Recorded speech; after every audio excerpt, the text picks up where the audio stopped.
Esta es la segunda de 4 sesiones consagradas al estudio de Romanos capítulos 9, 10 y 11.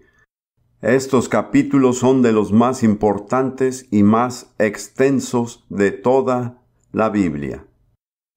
Si quieres ser realmente una persona educada intelectualmente, solo viva en la epístola a los Romanos. Para cuando logre dominarla, será una persona educada aunque no sepa nada más. Yo era filósofo profesional antes de volverme predicador. Mi opinión muy meditada es que la epístola a los Romanos es la más extraordinaria presentación de verdad intelectual que ha recibido el mundo. Y se necesita un corazón y una mente íntegros y la revelación del Espíritu para lograr entenderla. En nuestra primera sesión el tema fue la elección de Dios determina quiénes son su pueblo. Recordará que hablé acerca de la soberanía y la elección. Creo que repetiré de nuevo la definición de soberanía. Soberanía quiere decir que Dios hace lo que Él quiere, cuando Él quiere, como Él quiere, y no le pide permiso ni a usted ni a mí. Y es mejor que aceptemos este hecho porque no va a cambiar. La elección de Dios determina quiénes han de ser su pueblo. Empezó con Abraham. Abraham tuvo 2 hijos, Ismael e Isaac. Dios rechazó a Ismael y eligió a Isaac. Isaac tuvo 2 hijos que eran mellizos, Esaú y Jacob. Antes de que nacieran, antes de que tuvieran tiempo de hacer bien o mal, Dios rechazó a Esaú y eligió a Jacob. Y así es como Dios continúa obrando. Después analizamos el uso de la palabra Israel en el Nuevo Testamento. Y presenté mi conclusión personal después de un largo periodo de estudio y análisis, que en el Nuevo Testamento Israel nunca es sinónimo de iglesia. Israel es una cosa, la iglesia es otra. Sin embargo, Israel es en muchas ocasiones un tipo de la iglesia. Muchas de las cosas que han sucedido a Israel, como Pablo dice en 1 Corintios 10, fueron escritas como advertencia, para que no cometamos los mismos errores que Israel cometió. Permítame sintetizar la conclusión una vez más y seguimos.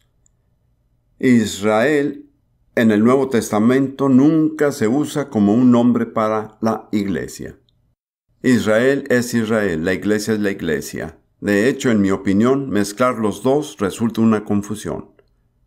Por otro lado, Israel es a lo largo de toda la Biblia un tipo de la iglesia. Lo que sucedió a Israel encierra lecciones muy importantes para nosotros como cristianos hoy día. Ha existido en la iglesia durante quizá al menos 16 siglos una teoría o teología que dice que debido a que Israel fue tan rebelde y desobediente y también porque ellos, en cierta medida, fueron responsables de la crucifixión del Señor Jesús, aunque créame, no fueron los únicos responsables.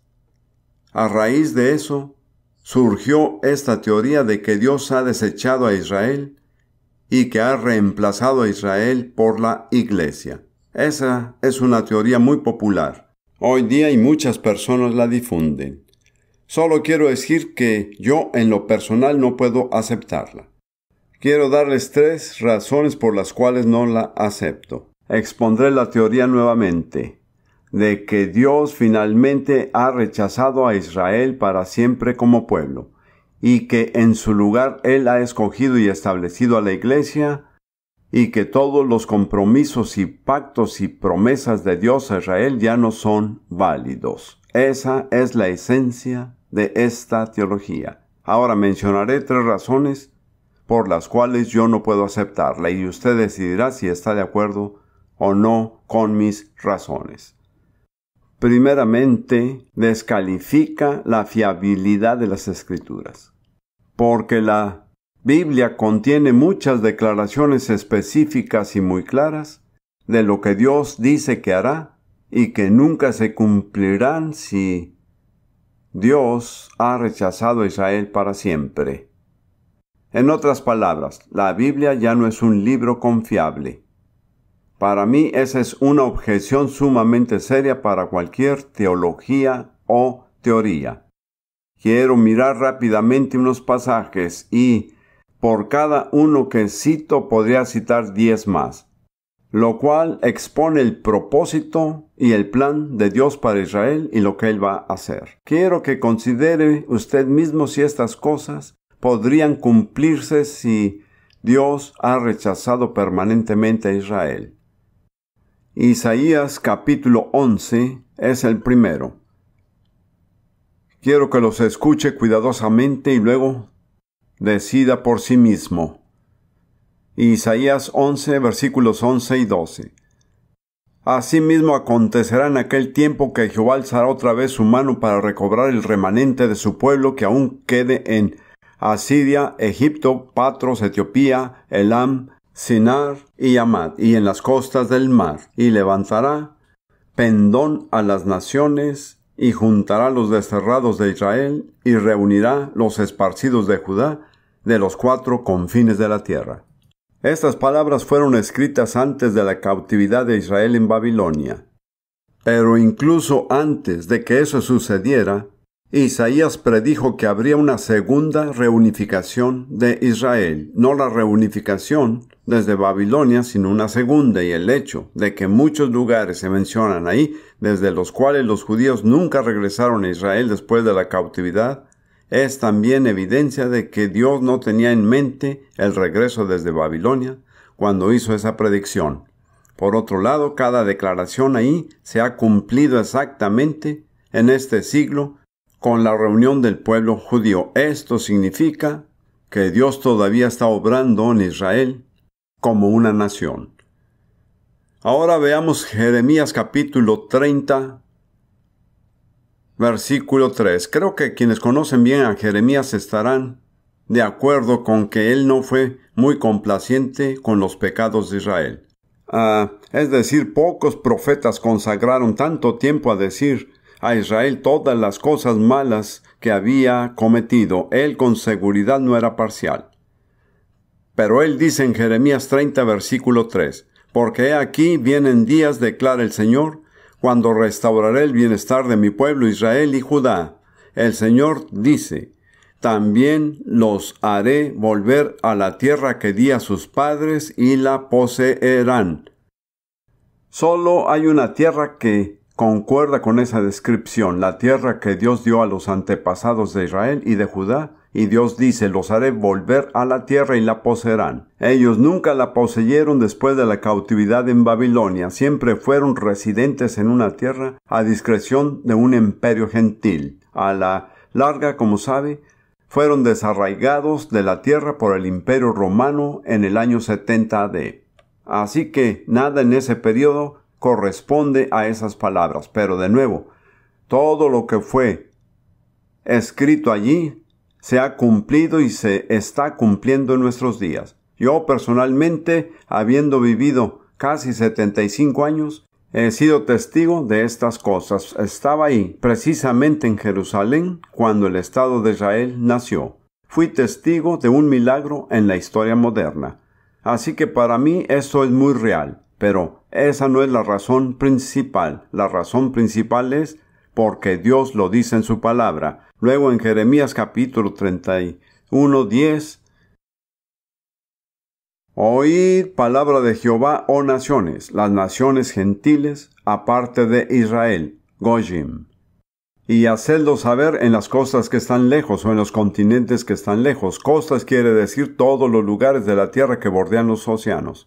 Así que Norteamérica es una cosa en ese sentido. «Y hacedlo saber en las costas que están lejos, y decid, el que esparció a Israel lo reunirá y guardará como el pastor a su rebaño». Esto también se está cumpliendo en nuestros días. Y también he tenido el privilegio de servir como mensajero de Dios en por lo menos 20 naciones. Y de hacer esa proclamación: «Oíd naciones, el Señor que esparció a Israel está reuniéndolo. Se los he dicho y he proclamado». Este día, esta escritura se está cumpliendo mientras la escuchan. Puedo decir a ustedes aquí, este día, Esta escritura se está cumpliendo mientras la escuchan. Y luego en Jeremías 31, versículos 35 a 37. Así ha dicho Jehová, que da el sol para luz del día, las leyes de la luna y de las estrellas para luz de la noche, que parte el mar y braman sus ondas, Jehová de los ejércitos es su nombre. Si faltaren estas leyes delante de mí, el orden del sol, la luna, las estrellas y el mar, dice Jehová, también la descendencia de Israel faltará para no ser nación delante de mí eternamente.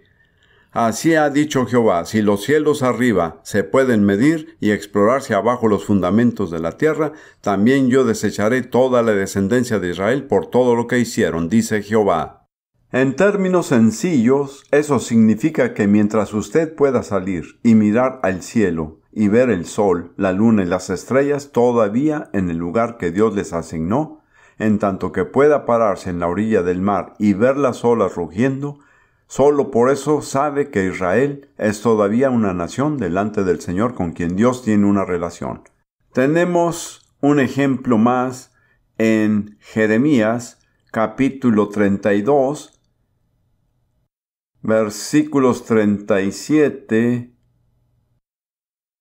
a 42. Jeremías 32, versículos 37 a 42. Este se refiere específicamente a Israel. He aquí que yo los reuniré de todas las tierras a las cuales los eché con mi furor, y con mi enojo e indignación grande, y los haré volver a este lugar, que es donde la profecía fue dada, la tierra de Israel, y los haré habitar seguramente, y me serán por pueblo, y yo seré a ellos por Dios, y les daré un corazón y un camino para que me teman perpetuamente, para que tengan bien ellos y sus hijos después de ellos, y haré con ellos pacto eterno que no me volveré atrás de hacerles bien, y pondré mi temor en el corazón de ellos para que no se aparten de mí. Y me alegraré con ellos haciéndoles bien, y los plantaré en esta tierra en verdad de todo mi corazón y de toda mi alma. Cuando Dios hace algo con todo su corazón y con toda su alma, no hay realmente mucha opción para que alguien más decida lo que va a pasar. Y fíjese en el último versículo, el 42. Porque así ha dicho Jehová, como traje sobre este pueblo todo este gran mal, así traeré sobre ellos todo el bien que acerca de ellos hablo. La calamidad que Dios ha traído sobre Israel es un hecho histórico. Las páginas de historia lo registran. Ha ocurrido. No fue metafórico. No fue espiritual. Fue muy real y muy concreto. Dios dice, como traje sobre este pueblo todo este gran mal, así traeré sobre ellos todo el bien que acerca de ellos hablo. No va a ser espiritual o metafórico. Va a ser real en los anales de la historia. Y también vivimos en un tiempo emocionante cuando podemos ver que Dios hace exactamente lo que dijo que haría. Ahora veamos Ezequiel capítulo 20, y leeremos los versículos 40-44. Ezequiel 20, versículos 40-44. Pero en mi santo monte, en el alto monte de Israel, dice Jehová el Señor. Otra vez, hay solo un lugar que corresponde a esta descripción. Allí me servirá toda la casa de Israel, toda ella en la tierra. Allí los aceptaré, y allí demandaré vuestras ofrendas y las primicias de vuestros dones, con todas vuestras cosas consagradas. Como incienso agradable os aceptaré cuando os haya sacado de entre los pueblos, y os haya congregado de entre las tierras que estáis esparcidos, y seré santificado en vosotros a los ojos de las naciones. Dios dice, mi nombre será glorificado, mi santidad quedará demostrada en lo que hago en ustedes. Y sabréis que yo soy Jehová cuando os haya traído a la tierra de Israel, la tierra por la cual alcé mi mano jurando que la daría a vuestros padres. Y allí os acordaréis de vuestros caminos y de todos vuestros hechos en que os contaminasteis, y os aborreceréis a vosotros mismos a causa de todos vuestros pecados que cometisteis. Observe, Dios no mitiga el mal, de hecho lo resalta. Y luego dice, y sabréis que yo soy Jehová, cuando haga con vosotros por amor de mi nombre, no según vuestros caminos malos, ni según vuestras perversas obras, oh casa de Israel, dice Jehová el Señor. El Señor es muy claro. Él dijo, voy a hacer esto para que mi nombre sea glorificado y para demostrar mi fidelidad. Y luego en Ezequiel 36, versículo 22 y los que siguen.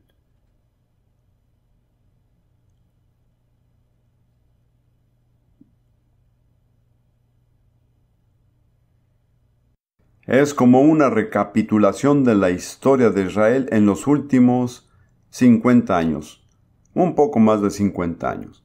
Por tanto, di a la casa de Israel, así ha dicho Jehová el Señor, no lo hago por vosotros, oh casa de Israel, sino por causa de mi santo nombre, el cual profanáis vosotros entre las naciones a donde habéis llegado. Una y otra vez Dios subraya, ustedes no lo merecen, no tienen mérito alguno, pero lo hago porque me he comprometido a hacerlo y estoy demostrando quién soy yo a los ojos de las naciones en virtud de mi fidelidad con ustedes. Debemos estar agradecidos porque Dios no recuerda nuestros actos corrompidos.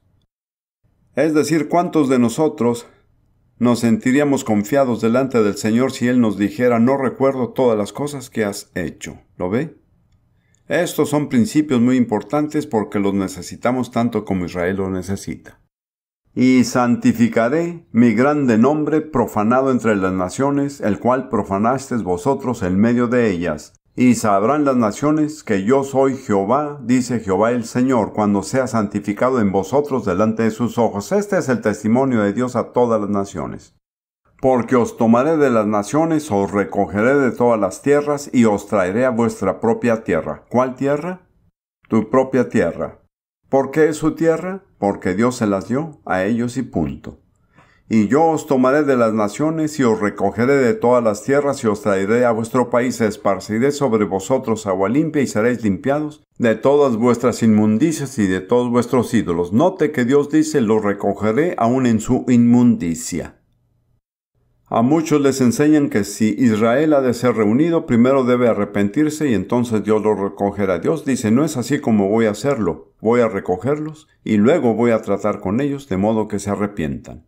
Os daré corazón nuevo y pondré espíritu nuevo dentro de vosotros, y quitaré de vuestra carne el corazón de piedra y os daré un corazón de carne. Yo no creo que Dios haya dicho a otra nación que tenga un corazón de piedra. No creo que se encuentre en las Escrituras. Pero Él dice a Israel, ustedes han tenido un corazón de piedra. ¿Qué es un corazón de piedra? Es un corazón que no responde al Espíritu de Dios. Y ese fue un juicio de Dios sobre ellos. Versículo 27. Y pondré dentro de vosotros mi espíritu, y haré que andéis en mis estatutos, y guardéis mis preceptos, y los pongáis por obra. Lo que Israel va a descubrir es lo que usted y yo hemos descubierto. La única manera de caminar en los estatutos de Dios es cuando Él pone su Espíritu Santo en nosotros. Recuerdo cuando me confirmé en la iglesia anglicana a la edad de 15 años. Dije las frases correctas y estuve muy comprometido durante unos 6 meses. Pero no funcionó, porque Dios no había puesto su Espíritu en mí. Unos 10 años después, Dios puso su Espíritu en mí y empecé a hacer todas las cosas que había dicho que haría 15 años atrás. ¿Lo entiende? Exactamente los mismos principios se aplican a usted y a mí como a Israel. Vamos a seguir. Y pondré dentro de vosotros mi espíritu y haré que andéis en mis estatutos y guardéis mis preceptos. Y los pongáis por obra, habitaréis en la tierra que di a vuestros padres. Otra vez existe solo una tierra que corresponde a esta descripción. Y vosotros me seréis por pueblo y yo seré a vosotros por Dios. Note que el propósito final de todos los tratos de Dios con Israel está contenido en esa declaración. Y vosotros me seréis por pueblo y yo seré a vosotros por Dios. En cierto sentido, Dios ha asumido la responsabilidad particular de tratar con el pueblo judío. Y dado que he llegado a conocerlos bastante bien, me alegra mucho que sea la responsabilidad de Dios. Ahora veamos por un momento Amós 9, 14 y 15. Permítame señalarle que Amós es otro profeta que no tenía muchas cosas buenas que decir a Israel. Hay unos 9 capítulos de condenación y de juicio.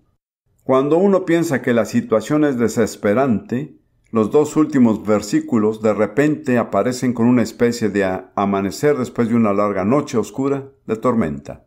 Dios dice en Amós 9, 14 y 15, y traeré del cautiverio a mi pueblo Israel, y edificarán ellos las ciudades asoladas, y las habitarán, plantarán viñas, y comerán el fruto de ellos. He sido testigo del cumplimiento de cada uno de esos sucesos. Lo he visto con mis propios ojos. Han edificado ciudades antiguas. Hay por lo menos 9 sitios bíblicos que han sido reconstruidos en los últimos 50 años en Israel. Uno que está muy cerca de nosotros es Gilo, donde vivió Agitofel. Es un tipo de suburbio grande de Jerusalén. Cada vez que miramos por nuestra ventana vemos Gilo. Y cada vez que veo Gilo, digo, ahí está Amós 9, 14, 15. También han plantado jardines. Si ha existido un pueblo agrícola es Israel. Y también han recuperado la vinicultura, que decayó por completo con los musulmanes porque ellos no creen en el alcohol. Así que esas tres declaraciones se han cumplido con exactitud y precisión frente a mis ojos, porque habría de buscar otra explicación, aparte de la que es obvia, que Dios lo hizo porque Él dijo que lo haría. Y luego dice, pues los plantaré sobre la tierra. ¿La tierra de quién? La tierra de ellos. Y nunca más serán arrancados de su tierra que yo les di, ha dicho Jehová, Dios tuyo. Me atrevo a decir de esta restauración presente de Israel, que ellos no perderán nunca más la tierra. No lo digo porque no existan innumerables fuerzas organizadas contra ellos. Las hay, siempre han estado presentes desde el día que nació el Estado de Israel. Cada día que Israel existe es un milagro. Pero ese milagro va a continuar hasta que Dios haya completado su obra. Nunca ha existido una zona de la tierra o periodo de la historia acerca de la cual los expertos se han equivocado tanto como con el Oriente Medio y la tierra de Israel en este siglo. Los expertos no me impresionan. Escucho lo que tienen que decir, pero si tienen algo contrario a lo que Dios dice, voy a creerle a Dios. También está un pasaje en Zacarías 14 que es particularmente real para mí. No puedo detenerme mucho en él, pero describe una situación, un sitio geográfico donde viví durante un año. Se trata de un área en el Monte de los Olivos. Estuve ahí mientras servía en un hospital militar británico que ocupaba el edificio principal. Cada vez que leo esto, puedo imaginarlo todo. Puedo distinguir cada zona, cada posición. No hay ningún otro lugar sobre la tierra que recuerde con esta descripción en Zacarías 14. O va a suceder allí tal como Dios lo dice, o no va a suceder en absoluto. No hay alternativa. Zacarías 14 solo leeremos 2 al 5. Porque yo reuniré a todas las naciones para combatir contra Jerusalén, y la ciudad será tomada y serán saqueadas las casas y violadas las mujeres, y la mitad de la ciudad irá en cautiverio, mas el resto del pueblo no será cortado de la ciudad. Será muy difícil esta situación. Después saldrá Jehová y peleará con aquellas naciones, como peleó en el día de la batalla. Y se afirmarán sus pies en aquel día sobre el monte de los olivos que está enfrente de Jerusalén al oriente, exactamente donde yo vivía. Y el monte de los olivos se partirá por en medio hacia el oriente y hacia el occidente, haciendo un valle muy grande, y la mitad del monte se apartará hacia el norte y la otra mitad hacia el sur. Donde yo vivía había un pequeño collado en la montaña, con una mitad hacia el norte, la otra mitad hacia el sur. Este collado está exactamente al oriente del área del templo de Jerusalén. Y además es un área de terremotos. En 1925 hubo un leve terremoto que cuarteó la torre del edificio en el que yo vivía, y no estaba permitido subir a la torre porque era peligroso. ¿Ve cuán absolutamente perfecta es la descripción de ese lugar en la tierra? Y ni siquiera describe ningún otro lugar. O bien sucederá aquí tal como Dios dice, o no va a suceder en absoluto. Y luego al final del versículo 5 llegamos al clímax. Y vendrá Jehová mi Dios, y con él todos los santos. Esta es la predicción más clara, en cierto modo, del lugar al cual el Señor Jesús regresará. ¿Desde dónde ascendió él al cielo? Desde el monte de los olivos. Y el ángel que vino y habló con los discípulos dijo: este mismo Jesús que ha sido tomado de vosotros al cielo, así vendrá como le habéis visto ir al cielo. Él se fue en las nubes y vendrá en las nubes. Subió desde el monte de los olivos y volverá al monte de los olivos. ¿Por qué complicar algo simple? Ese es el trabajo de los filósofos. Yo era filósofo y ese era mi trabajo, complicar las cosas simples. Pero esa no es la función de los predicadores, y no nos está permitido hacerlo. Ahora, una de las palabras que se oyen es literal, lo cual significa que Dios hará literalmente todas estas cosas. La respuesta es sí, Él va a hacer literalmente todo esto. Pero como ve, si empieza a cuestionar la verdad literal de las Escrituras, es como abrir un tapón que deja escapar todo el agua hasta el fondo. Porque no tiene que detenerse nada más en estas declaraciones acerca de Israel. ¿Cree que Jesús literalmente transformó el agua en vino? ¿Qué utilidad tuvo eso? Muchos bautistas se opondrían. ¿Cree que Jesús literalmente alimentó a 5,000 personas con 5 panes y 2 peces? Si no las alimentó literalmente, no tenían mucha hambre. Alimentar personas espiritualmente no va a satisfacer su hambre físico. ¿Comprende lo que digo? Y luego puede ir un paso más allá. ¿Cree que Jesús literalmente se levantó de la tumba? O sea, físicamente. Hay un obispo en la iglesia anglicana que tiene un truco de magia con huesos viejos. ¿Lo sabía? Una idea espantosa, un obispo de la iglesia anglicana. Pero la Biblia enseña muy claramente que si usted no cree en la resurrección de Jesús, no puede ser salvo. Lo que el diablo hace es menoscabar la verdad poco a poco. Él no empieza con una verdad central acerca de Jesús, él empieza en otra área. Pero el resultado final es descalificar la fidelidad de las Escrituras. Yo me atrevería a conjeturar que casi todos los teólogos y los ministros de la iglesia que no creen en la resurrección de Jesús, tampoco creen en la restauración de Israel. Así que hay cierta compatibilidad entre estos dos. Ahora, la segunda razón por la cual no puedo aceptar esta teoría de sustitución de Israel es que desacredita la fidelidad de Dios. Y solo voy a leer un pasaje de la Biblia de las Américas. Jeremías 33, empezando en el versículo 24. Leo de la Biblia de las Américas porque es más gráfica. ¿No has observado lo que este pueblo ha hablado? Diciendo, las dos familias que el Señor escogió las ha desechado. Desprecian a mi pueblo, ya no son una nación ante sus ojos. Así dice el Señor.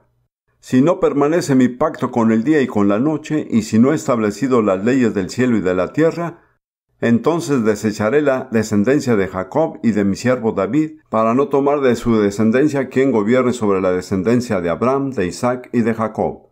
Pero yo restauraré su bienestar y tendré de ellos misericordia. ¿Con qué exactitud se aplica esto a nuestros días? ¿Por qué las personas desprecian a Israel y dicen que no son dignos de ser una nación, que crucificaron al Señor, que ahí se acabó todo para ellos? Me impresiona que la Biblia es tan reveladora que pronostica con visión telescópica divina y ve cómo serán las cosas miles de años después de que las palabras fueron escritas. Y una razón más por la cual no puedo aceptar esta teoría es que debilita la seguridad de la iglesia. Si Dios puede reemplazar a Israel a pesar de todas las declaraciones que ha hecho, de todos los pactos y compromisos, entonces ¿por qué no reemplaza a la iglesia?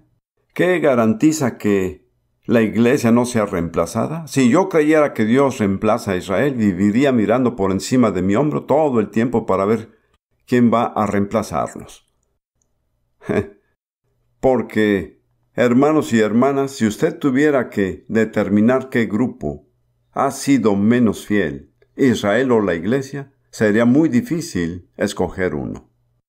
Permítame leer unas palabras de Jesús a dos iglesias. En Apocalipsis 3,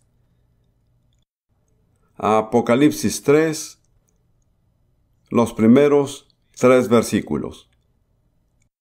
Escribe al ángel de la iglesia en Sardis, el que tiene los 7 espíritus de Dios y las 7 estrellas. Dice esto: yo conozco tus obras, que tienes nombre de que vives y estás muerto. Sé vigilante y afirma las otras cosas que están para morir, porque no he hallado tus palabras perfectas delante de Dios. Acuérdate pues de lo que has recibido y oído, y guárdalo y arrepiéntete. Pues si no velas, vendré sobre ti como ladrón, y no sabrás a qué hora vendré sobre ti. Esto no me parece muy diferente en muchos sentidos de lo que dijo el Señor a Israel. A mí me parece que es casi lo mismo. Pero encontramos también en el último mensaje a la iglesia de la Odisea, en Apocalipsis 3, 14 a 16. Y escribe al ángel de la iglesia en la Odisea: he aquí el Amén, el testigo fiel y verdadero, el principio de la creación de Dios dice esto: yo conozco tus obras, que ni eres frío ni caliente. Ojalá fueras frío o caliente, pero por cuanto eres tibio y no frío ni caliente, te vomitaré de mi boca. Son palabras muy claras. ¿Podrían aplicarse a algunos sectores de la iglesia? ¿Hay secciones de la iglesia que no son frías ni calientes? ¿Cuántas hay que no lo son? Permítame recapitular mis 3 razones por las cuales no puedo aceptar la teología de la sustitución. Número 1, descalifica la fiabilidad de las Escrituras. Número 2, desacredita la fidelidad de Dios. Y número 3, debilita la seguridad de la Iglesia. Ahora quiero avanzar y volver al Nuevo Testamento, y quiero señalar que todas las reservas que tiene la gente con respecto a Israel se aplican también a la Iglesia. Dios en sus tratos con la Iglesia, y Él ha tratado con usted y conmigo precisamente de la misma forma como ha tratado con Israel. El origen de todo lo que Dios hace no es nuestra bondad, no son nuestros méritos, sino la elección soberana de Dios. Permítame repetir una vez más lo que dije anoche. Usted no es cristiano principalmente porque usted eligió a Cristo.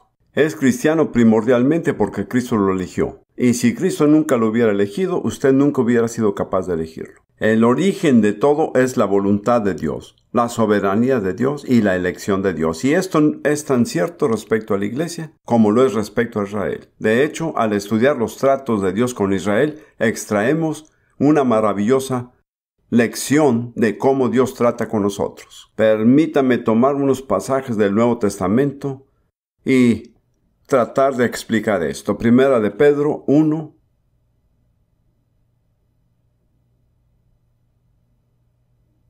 Versículos 1 y 2. Pedro, apóstol de Jesucristo, a los expatriados de la dispersión en el Ponto, Galacia, Capadocia, Asia y Bitinia. Él está, de hecho, escribiéndole a judíos creyentes. Esta traducción no lo revela, pero la palabra que se traduce expatriados de la dispersión en griego es diáspora. No sé si conozca el término, pero diáspora es la palabra que se usa para referirse a los judíos que viven fuera de la tierra de Israel. Es un hecho interesante que aunque esta carta se aplica a todos los cristianos, se dirigía principalmente a los creyentes judíos. Esto dice de estas personas al final del versículo 1, elegidos según la presciencia de Dios Padre. Entonces, ¿por qué somos creyentes? Porque Dios nos eligió. ¿Por qué nos eligió? De acuerdo con su presciencia. Él sabía lo que podía hacer con cada uno de nosotros. Pues bien, tan pronto comprenda este hecho, su inseguridad empieza a desvanecerse. No tiene que esforzarse tanto. Tiene que creer. Tiene que aceptar el hecho de que Dios lo eligió. Tal vez yo no me habría escogido a mí mismo, pero Dios me escogió. ¿Por qué me escogió? Por su conocimiento previo. En otras palabras, Dios sabía desde la eternidad lo que Él podía hacer conmigo. Dios sabía desde la eternidad lo que Él puede hacer con cada uno. ¡Qué alivio! No es nuestro esfuerzo, ni nuestros afanes. Como Pablo dice, ya lo vimos, no depende de que quiere, ni del que corre, sino de Dios que tiene misericordia. Para mí es un gozo presentar estas buenas nuevas a la iglesia porque la mayoría de los cristianos hoy con los que trato han perdido completamente de vista este hecho. Usted es cristiano porque Dios lo eligió. Él lo eligió sabiendo lo que Él podía hacer con usted. Así que no se queje por sus carencias, porque Dios sabía sobre ellas. Y Él lo escogió en cierto sentido por causa de ellas. Porque Dios ha elegido lo débil, lo menospreciado, lo que no es, para demostrar su poder en ello. Su mayor problema no es que no sea lo bastante bueno, sino que piensa que es demasiado bueno. Sigamos con esta declaración. Elegido según la presciencia de Dios Padre en santificación del Espíritu. Cuando Dios lo ha escogido, su Espíritu empieza a obrar en usted. Y la mayoría de nosotros al principio no éramos conscientes de lo que sucedía. Puedo ilustrarlo muy brevemente. Cuando yo estaba en el ejército británico, empecé a estudiar la Biblia, no como creyente. Como me veía leer la Biblia cada día, el capellán me pidió leer la lección el día de Pentecostés. Imagínese. Yo estaba orgulloso de mi habilidad para leer en inglés y había estudiado a Shakespeare y demás. Yo dije, les voy a demostrar cómo se debería leer esto. Quiero decir, lo repasé, practiqué las pausas y las respiraciones. Cuando llegué allí, mi cuerpo entero rugía. No podía leer 3 frases o palabras sin sofocarme. No tenía idea de lo que me sucedía. Fue humillante. ¿Sabe qué era? El Espíritu Santo. Usted dirá, ¿nació de nuevo? No, yo no sabía lo que era nacer de nuevo. Ni siquiera estaba intentando nacer de nuevo, pero Dios obró en mí. ¿Por qué? Porque Él me había elegido, por eso. Bien, sigamos con esto, en santificación del Espíritu, para obedecer y ser rociados con la sangre de Jesucristo. El Espíritu Santo lo lleva al lugar donde usted encuentra a Jesucristo y le obedece. Eso es lo que hizo conmigo. Leí aquella lección y encontré a Jesús en un cuartel del ejército en medio de la noche a finales de julio. Pero el Espíritu de Dios ya estaba obrando en mí, y Él me guió a Jesús. Y como fue el Espíritu, yo obedecí, yo me sometí a Él, y entonces fui rociado con la sangre. Comprenda, la sangre no es rociada sobre el desobediente. Usted tiene que ir al lugar de obediencia antes de recibir el rociamiento de la sangre, y cuando usted se sale del lugar de obediencia, se sale de la protección de la sangre. La sangre no es rociada sobre el desobediente. ¿Entiende esto? Es muy importante. Si andamos en luz, como Él está en luz, la sangre de Jesús continuamente nos limpia de todo pecado. Salimos de la luz y vivimos en desobediencia. Solo hay una solución: volverse a la luz. Veamos otro pasaje, Romanos 8, 29, 30. Hablando de usted y de mí. Porque a los que Dios antes conoció, también los predestinó para que fuesen hechos conforme a la imagen de su Hijo, para que Él sea el primogénito entre muchos hermanos, y a los que predestinó, a estos también llamó, y a los que llamó, a estos también justificó, y a los que justificó, a estos también glorificó. ¿Dónde empieza? Empieza como Pedro dijo, con la presencia de Dios.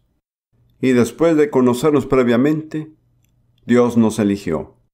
Él hizo esa elección. Escuche, antes de la creación, antes de que los mundos existieran, Dios nos escogió a usted y a mí.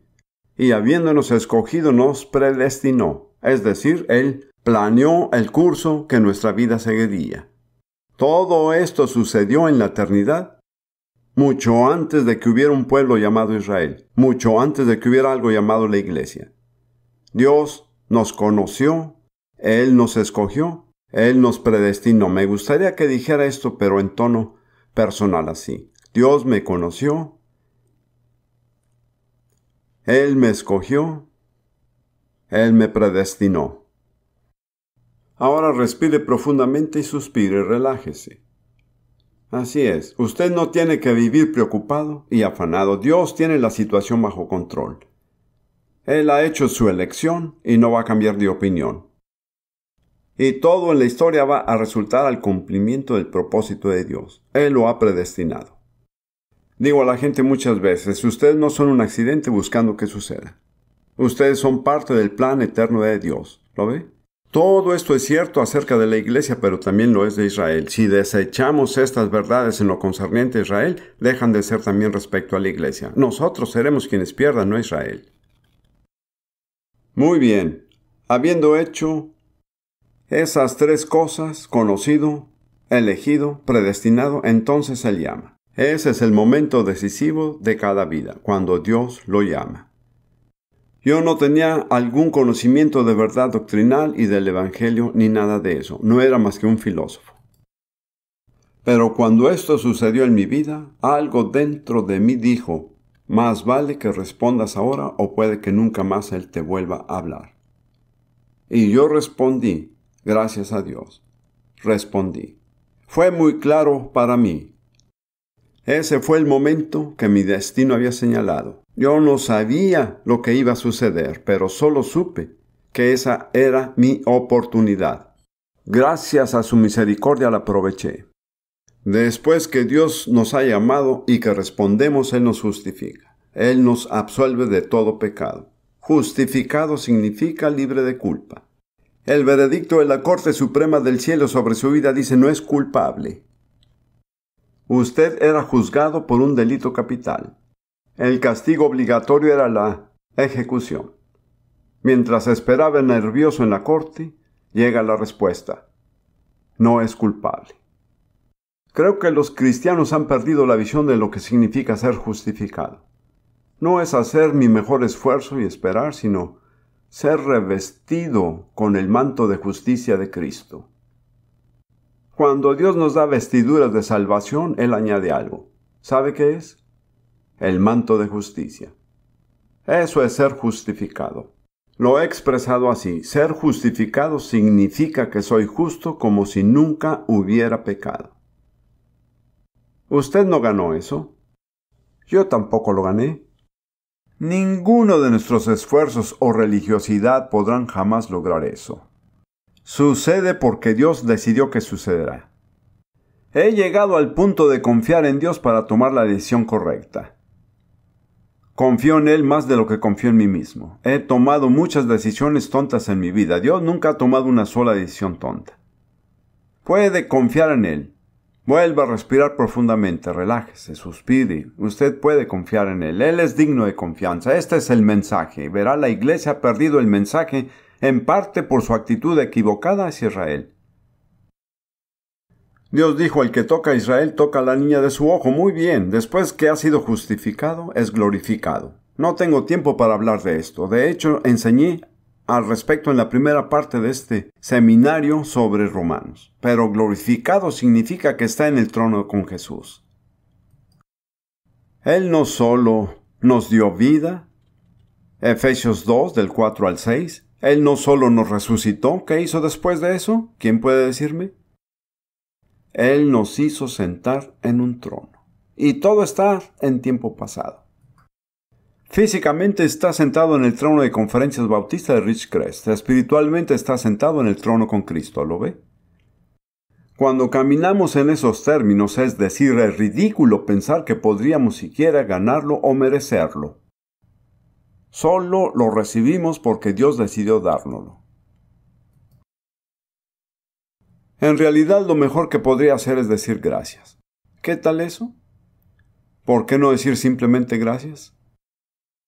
Agradecer a Dios es la expresión más pura de fe. Cuando usted no puede hacer nada más, como Jonás en el vientre del pez, que no podía hacer nada, pero cuando empezó a dar gracias, el pez no pudo retenerlo más. Algunos le deben a Dios 1 billón de gracias. Le convendría empezar a pagar esa deuda, pero solamente lo hará por la fe. La fe en lo que Dios dice que Él ha hecho. Hay otro hermoso versículo en 2 de Timoteo 1:9. 2 de Timoteo 1:9. Este es un pasaje muy acogedor, en mi opinión. Yo le digo a la gente, si la Biblia nunca los asombra es porque nunca la han leído realmente. Es un libro asombroso. 2 de Timoteo 1:9 se refiere a Dios en el versículo anterior, quien nos salvó y llamó con llamamiento santo, no conforme a nuestras obras, no por lo que hemos hecho, sino según el propósito suyo y la gracia que nos fue dada en Cristo Jesús, antes de los tiempos de los siglos. Otra traducción dice, antes del comienzo del tiempo. Así que el propósito y la gracia de Dios fueron establecidos para nosotros antes del comienzo del tiempo. Su escenario fue escrito en la eternidad. Lo único que tiene que hacer es su parte. Y luego, en 1 Tesalonicenses 5, 23 y 24, uno de los pasajes que Rudy y yo recitamos. Y el mismo Dios de paz os santifique por completo, y todo vuestro ser, espíritu, alma y cuerpo sea guardado irreprensible para la venida de nuestro Señor Jesucristo. ¿Cree que puede lograr eso en sus fuerzas? Luego dice, fiel es el que os llama, el cual también lo hará. ¿De qué dependemos? De la fidelidad de Dios, no de nuestro esfuerzo, no de nuestra justicia, no de nuestra religiosidad. ¡Qué revelación! Es impresionante. Usted puede pasar una semana contemplando las verdades y ni siquiera empezar a palpar la realidad de lo que representan. Pero como ve, si la iglesia ignora Romanos 9:11, la iglesia es la que pierde, no Israel. Dios es responsable de Israel. Pero nosotros perdemos una parte esencial de nuestra herencia. Ahora tenemos que devolvernos. Volvamos a Romanos 9 un momento. Romanos 9, versículos 14 y 15. ¿Qué pues diremos? ¿Que hay injusticia en Dios? En ninguna manera. Pues a Moisés dice, tendré misericordia del que yo tenga misericordia y me compadeceré del que yo me compadezca. La justicia de Dios está establecida. Es inquebrantable. Nadie puede cambiarle ni siquiera una tilde. Si quiere justicia, puede tenerla. Recuerdo que un hombre dijo una vez, lo único que pido es justicia. Yo pensé para mí mismo, Dios, por favor, no le des lo que pide. Usted puede recibir justicia si eso es lo que quiere. Dios es justo. Él da justicia como si fuera una plomada. Así de exacta es. Justicia de acuerdo a un nivel. No hay variación alguna, ni de un solo milímetro en la justicia de Dios, si eso es lo que usted quiere. Pero nadie puede darse el lujo de pedir justicia. Romanos 6:23. ¿Cuántos de ustedes saben lo que dice? Porque la paga del pecado es muerte. La paga es lo que usted merece. Si usted quiere su paga, Dios no la retendrá. Venga con su mano extendida y la recibirá, pero la paga del pecado es muerte. La alternativa es el don gratuito de Dios que es vida eterna. Usted no puede ganársela. Nunca lo merecerá. Tiene que decidir, ¿quiero mi paga o quiero mi don? Y luego, Pablo pasa al ejemplo de Faraón. Volvamos a Romanos 9:16. Así que no depende del que quiere ni del que corre, sino de Dios que tiene misericordia. Porque la Escritura dice a Faraón, en el libro de Éxodo, para esto mismo te he levantado, para mostrar en ti mi poder y para que mi nombre sea anunciado por toda la tierra. Él tiene misericordia de quien Él quiere y Él endurece a quien Él quiere. Usted dirá que no es justo. Dios le dará justicia si usted quiere. Pero si quiere misericordia, no pida lo que es justo porque no lo es.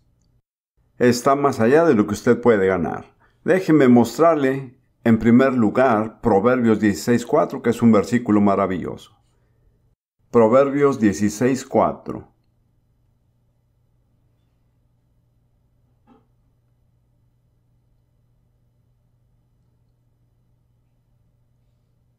Todas las cosas ha hecho Jehová para sí mismo o su propósito, y aún al impío para el día malo. Esa es una declaración profunda, incluso el malo tiene su lugar en el plan de Dios. Y Faraón es quizá el ejemplo sobresaliente. Dios dice, te he levantado porque quería mostrar a todos mi poder en tu maldad. Y todos saben que Dios endureció el corazón de Faraón. Pero la mayoría no se toma la molestia de estudiar el relato. Lo he estudiado con mucho cuidado y puedo encontrar el esbozo aquí en la página 12 de su bosquejo. En primer lugar, Faraón endureció su propio corazón 7 veces antes de que Dios interviniera. Luego el Señor endureció el corazón de Faraón una vez. Luego Faraón endureció su corazón 2 veces más. Por último, el Señor endureció el corazón de Faraón 6 veces más. Dios no endureció el corazón de Faraón, sino hasta que él mismo había endurecido su corazón 7 veces. Dios dijo en efecto, pues bien, si vas a ser rebelde, entonces verás cuán rebelde y obstinado puedo hacerte, porque quiero demostrar mi poder en ti. Las dos palabras que se usan para el corazón del Faraón son duro y pesado. Duro, diría yo, es obstinado. Pesado es insensible. Con frecuencia Dios deja que la maldad siga su curso para llevar a cabo su propósito. Esto es muy importante, ¿lo entiende? ¿Por qué permite Dios que esas personas malas persistan? Él las usa, son parte de su plan. Aún los malos sirven a Dios. Eso nos tranquilizará a muchos que vemos la injusticia y la maldad en la tierra y decimos, ¿cómo puede Dios permitirlo? La respuesta es Dios lo sabe todo, lo controla todo. El malvado también sirve para sus propósitos. En Génesis 15, versículo 16.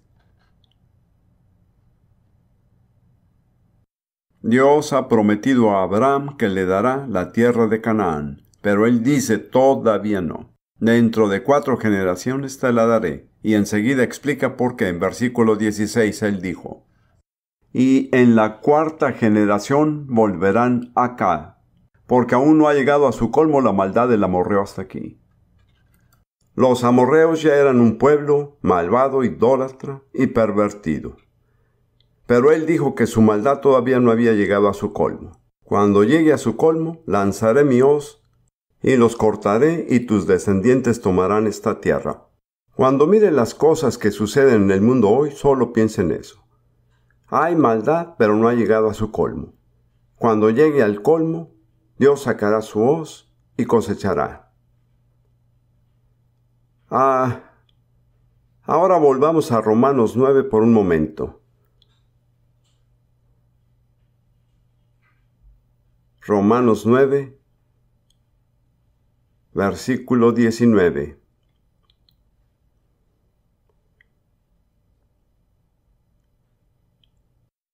Romanos 9, 19. Pero me dirás, ¿por qué pues sin culpa? ¿Por qué? ¿Quién ha resistido a su voluntad? En otras palabras, todo funciona conforme al propósito de Dios. Así que nadie en un sentido está haciendo otra cosa que lo que Dios ha planeado que haría. La respuesta de Pablo es un poco insatisfactoria para algunas personas. Mas antes, oh hombre, ¿quién eres tú para que te alterques con Dios? Dirá el vaso de barro al que lo formó: ¿por qué me has hecho así? Pablo dice en efecto que Dios conoce su trabajo, no trate de enseñarle. Y él compara una vida humana, como lo hacen las Escrituras en muchos pasajes, con un vaso de barro.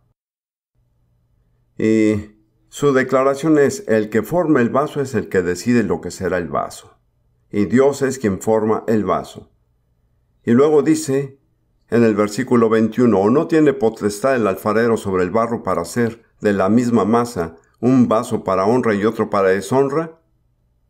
No podemos negar eso. ¿Y qué si Dios, queriendo mostrar su ira y hacer notorio su poder, soportó con mucha paciencia los vasos de ira preparados para destrucción? Cuando ve que los malos prosperan, piense que es la paciencia de Dios. Dios soporta eso porque sus propósitos se están cumpliendo. Pedro dijo: entiendan la paciencia de la salvación de Dios. Esa es una de las cosas que más nos asombran, la paciencia de Dios. Por cuánto tiempo Él soporta la maldad, pero Él lo hace por causa de los escogidos.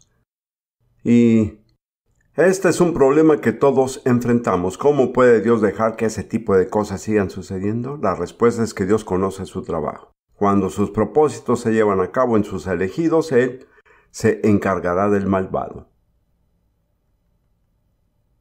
Bien. Luego encontramos esta bella declaración aquí en el versículo 23. Y para hacer notorias las riquezas de su gloria, las mostró con los vasos de misericordia que Él preparó de antemano para gloria, a los cuales también ha llamado. Eso es, a nosotros, no solo de los judíos, sino también de los gentiles. En otra versión dice: vasos que Dios preparó para recibir su gloria, o sea, nosotros. Él está formándonos para que seamos vasos de gloria. Cuando usted se pregunta por qué Dios permite eso en mi vida, la respuesta es que Él está moldeándolo para ser el recipiente de su gloria. ¿Lo ve? Bien, solo trataremos de terminar este capítulo rápidamente. Al final del capítulo, Dios extiende misericordia tanto a judíos como a gentiles. No a los judíos solamente, ni a los gentiles solamente, sino a ambos. Y Pablo cita 2 pasajes de Oseas, en los cuales es claro que Dios va a rechazar por un tiempo a Israel. Pero luego él dice, en el mismo lugar donde se les dijo: no sois mi pueblo, allí se les dirá: sois mi pueblo. Es muy importante que recordemos esto, porque Dios está reuniendo a Israel en el lugar donde se dijo, no sois mi pueblo, a fin de que declare que ellos son su pueblo. Y luego, en el versículo 27, Isaías clama, si fuera el número de los hijos de Israel como la arena del mar, tan solo el remanente será salvo. El remanente. Dios tiene un remanente que ha conocido y elegido de antemano y al cual traerá. Porque el Señor ejecutará su sentencia sobre la tierra en justicia y con prontitud. Esta versión es clara y dice, el Señor ejecutará su sentencia en justicia y con prontitud. Y luego señala que si Dios no hubiera dejado a Israel un remanente, ellos habrían sido destruidos y exterminados por completo. Él concluye el capítulo diciendo, a los judíos que buscaron justificarse observando la ley, fallaron. Los gentiles que no sabían nada de una ley y que no les interesaba justificarse, fueron justificados. Esa es la paradoja. Y los judíos fallaron porque rechazaron al Mesías, la piedra que Dios había puesto para edificar su iglesia. He pasado rápidamente la última parte de ese capítulo porque tenía mucho por tratar en poco tiempo. Que Dios lo bendiga. Amén.